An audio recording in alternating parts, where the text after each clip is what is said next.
Welcome to The Systems Thinker, a video series to help you know the whole, focus on the constraint and reach your goal.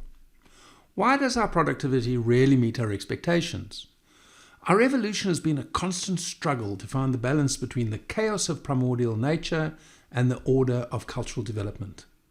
As a species, our primal wiring is to fear the unknown, but nothing remains the same and all things must pass. The natural state of our minds when exploring the frontier of our experience is to struggle with the flight, fight, or freeze impulse.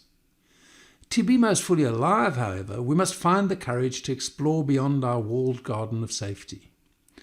Besides the obligation to confront or avoid threat, the work is to identify opportunity and bring to ourselves and our communities a steady stream of innovation and novelty.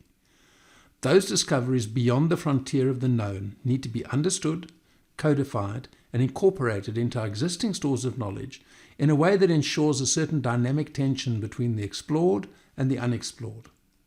A failure to venture beyond the frontier inevitably produces sterility and tyranny, old rules used by decree to bend new reality to its will. Conversely, if there's no order, there's no foundation upon which the new insights can be built, leading to atomization and anarchy. It turns out that our brains are built to accommodate and integrate these two domains of life, the chaos and the order. Our right brain is a pattern seeker and sense maker. When we act, its operation looks into unexplored territory and seeks to discern whether the phenomena it finds represents threat or opportunity. If opportunity, it undertakes the process of sense and meaning making. The left hemisphere of the brain is the repository of order, the explored territory, the place where wisdom, cultural norms, and security abide. Mindfully bring the modes of thinking of your left and right brain together.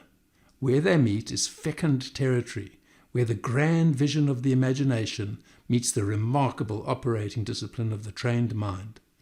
That's your tip for better ways to do better work and redefine what's possible.